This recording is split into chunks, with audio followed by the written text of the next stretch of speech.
dimulai, alangkah baiknya kita berdoa menurut agama dan kepercayaan masing-masing. Berdoa dimulai. Berdoa selesai. Sebelumnya, saya memperkenalkan diri. Perkenalkan, saya Mawanda, jadi moderator pada pagi hari ini. Tentunya saya tidak sendiri, saya dengan rekan-rekan saya. Saya Marin Sari. Saya Dinam Tatia.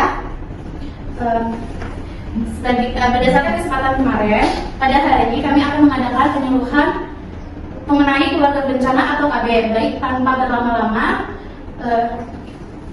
saja kita mulai duluan hari ini. Waktunya kurang lebih 45 menit dan dilanjut dengan diskusi atau tanya jawab selama 15 menit.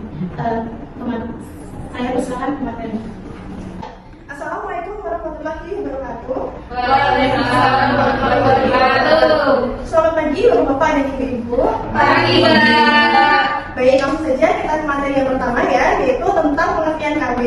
Nah, sebelumnya apakah ada yang sudah tahu apa itu KB? Belum. Saya Mbak, KB itu adalah alat kontrasepsi untuk mencegah kehamilan ya?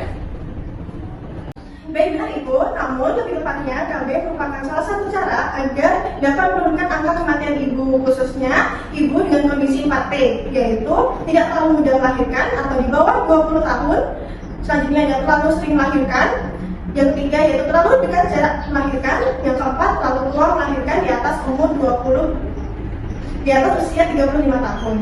Nah, pelayanan KB mencakup beberapa informasi, pendidikan, dan upaya-upaya untuk keluarga agar dapat mengatur jarak usia, mengatur jarak antar anak, kapan akan mempunyai anak, berapa jumlah anak, dan kapan akan berhenti mempunyai anak. Bagaimana? Apakah dapat dipahami Bapak-Bapak dan Ibu? Paham, Mbak. Baik, jika sudah paham, kita lanjut ke materi selanjutnya, yaitu tujuan dari KB. Nah, salah satu tujuan dari program KB yaitu untuk meningkatkan kualitas keluarga agar dapat merasa aman, tentram, dan harapan masa depan yang lebih baik agar dapat mewujudkan kesejahteraan lahir dan kebahagiaan batin. Nah, untuk materi selanjutnya akan dijelaskan oleh rekan saya. Materi selanjutnya yaitu membahas tentang jenis-jenis KB. Apakah Bapak Ibu sudah tahu apa itu jenis-jenis KB? Setahu saya ada KB suntik, Mbak. Ada KB pil, Mbak. Ada KB implan juga, Mbak. Untuk yang pertama yaitu ada KB pil. KB pil ini dapat menggunakan ovulasi yang mencegah implementasi mengentalkan lendir cervix sehingga sulit dilalui oleh sperma dan mengganggu pergerakan tuba sehingga transportasi telur terganggu. Pil ini diminum setiap hari. Kelebihan KB pil ini adalah pemakaiannya dikendalikan oleh perempuan. Dapat dihentikan kapanpun tanpa perlu bantuan tenaga kesehatan dan tidak mengganggu hubungan seksual. Selain kelebihan KB pil, ini juga dapat efek sampingnya yaitu perubahan pada pola haid jadi lebih sedikit atau semakin pendek, sakit kepala, pusing mual, nyeri payudara, perubahan berat badan, perubahan suasana perasaan sejawat. Yang kedua ada KB suntik kombinasi. Untuk mekanismenya kurang lebih sama dengan KB pil. KB pil suntik ini juga ada kelebihannya dan kekurangannya, yaitu perlu diminum setiap hari untuk dapat menjalankan kehamilan, dan kekurangannya adalah KB ini dapat membuat perubahan pola haid. Pola haid jadi lebih sedikit atau semakin pendek. Haid tidak teratur, haid memanjang, haid jarang, atau haid atau tidak haid. Sakit kepala, pusing nyeri payudara, kenaikan berat badan.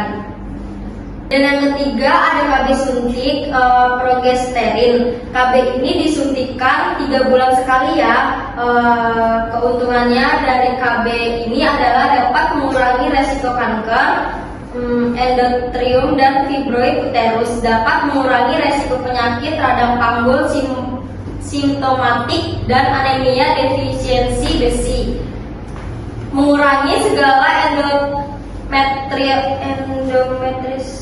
mengulangi segala endometriosis dan krisis sel sabit pada ibu dengan anemia sel sabit. Dan kekurangannya dari KB ini yaitu perubahan pola haid, haid tidak teratur atau memanjang dalam 3 bulan pertama, haid jarang tidak teratur atau tidak haid dalam 1 tahun, sakit kepala, pusing, kenaikan berat badan, perut kembung atau tidak nyaman, perubahan suasana, perasaan, dan penurunan hasrat seksual. Yang keempat ada implan. Implan ini dimasukkan ke bawah kulit dan dapat bertahan hingga 3 sampai 7 tahun. Tergantung jenisnya ya. Kelebihan dari resiko penyakit radang panggul simptomatik dapat mengurangi resiko anemia, defisiensi besi. Untuk efek samping KB implan ini adalah perubahan pola haid. Pada beberapa bulan pertama, haid sedikit dan singkat, haid tidak teratur lebih dari 8 hari, haid jarang atau tidak haid setelah setahun, haid sedikit dan singkat, haid tidak teratur, dan haid jarang. Sakit kepala, pusing, perubahan suasana, perasaan perubahan, berat badan, jerawat, tambah membaik atau memburuk, nyeri payudara, perut, dan mual. Untuk materi selanjutnya akan dilanjutkan oleh rekan saya. Waktu dan tempat saya persilakan. Saja kita lanjutkan materinya. Untuk yang kelima yaitu ada kondom. Kondom menghalangi terjadinya pertemuan sperma dan sel telur dengan cara mengemas sperma di ujung selubung karet yang dipasang pada penis sehingga sperma tersebut tidak tercurah ke dalam saluran reproduksi perempuan. Penggunaan kondom juga dapat mencegah penularan penyakit menular seksual dan konsekuensinya misalnya kanker serviks, namun dapat memicu reaksi alergi pada orang-orang dengan alergi lateks. Yang keenam ada tubektomi. Tubektomi yaitu menutup tuba falopi atau mengikat dan memotong atau memasang cincin sehingga sperma tidak dapat bertemu dengan ovum. Tubektomi juga dapat mengurangi resiko penyakit radang panggul, dapat mengurangi resiko kanker endometrium. Resiko tubektomi bagi kesehatan adalah komplikasi bedah dan anestesi.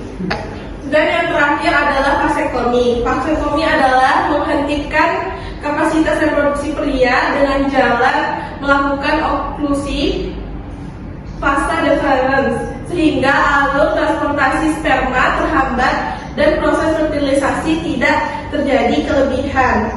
Kelebihan dari vasektomi adalah sangat efektif, sangat nyaman, dan tidak mengganggu kehidupan seks atau berhubungan badan dan tidak mengganggu.